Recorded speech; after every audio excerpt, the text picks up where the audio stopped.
In the quiet forests of rural Glennie, Michigan, a hunter strayed from a familiar logging trail. Something caught his eye in the dense underbrush, something out of place. It wasn't an animal. It was human. Skeletal remains. The bones belonged to a woman, but there was no ID, no wallet, nothing to tell the world who she was. Police checked missing persons reports, but no one matched her description. Her story, her identity, seemed to have vanished into the woods as silently as she had. For decades, she would be known only as a mystery, a ghost in the Michigan wilderness. Forensic investigators got to work, piecing together the few clues her body offered. They determined she was a white female, likely between 30 and 50 years old. Her skeleton told a story of a life lived with hardship. She had a fractured left arm that had only partially healed, suggesting a significant injury she may have struggled with. Her spine showed signs of past trauma as well. And she had one very distinct feature, a noticeable gap between her two front teeth. Investigators hoped this detail would be the key, that someone would remember a woman with that specific smile. But despite these unique identifiers, no one came forward. No family, no friends. It was as if she had been completely erased from the world, a forgotten soul left in the archives of the unknown. Law enforcement refused to let her be forgotten.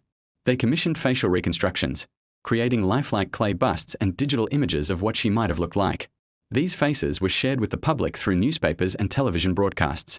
Tips started to pour in from all corners of Michigan and beyond. People thought they recognized her as a long-lost sister, a neighbor who moved away, or a friend who had simply disappeared. Each lead was meticulously investigated, each tip followed up on. But one by one, they all led to dead ends. The woman in the reconstruction was not their missing loved one. Every promising thread unraveled, and every effort to give her a name failed. She was simply Jane Doe from Glennie, a name that signified a complete lack of identity. Years turned into decades. The case file grew thicker with reports and dead-end leads, but no closer to a conclusion. The world moved on, but the mystery of Glennie Jane Doe lingered in the cold case files of the Michigan State Police. Technology, however, was advancing in ways no one could have predicted back when she was found.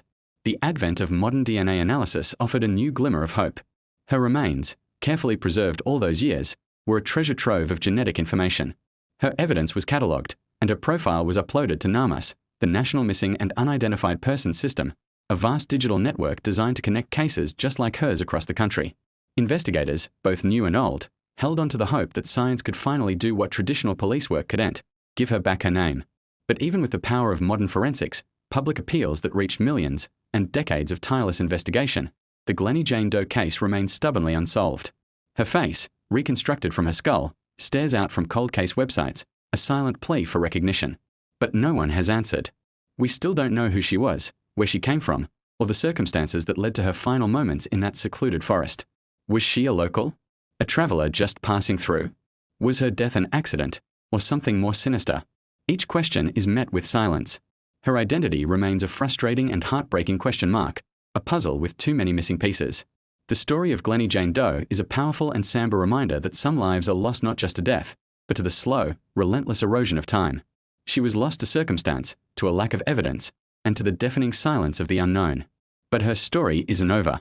By talking about her, by sharing her image and her case details, we keep her memory alive. Investigators continue to work on her case, re-examining evidence and exploring new forensic avenues.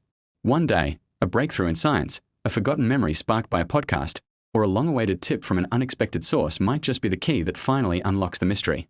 Her story is still being told, and we hold out hope that one day, we will finally be able to say her name. Thanks for watching. If you want to see more stories like this, please subscribe to our channel.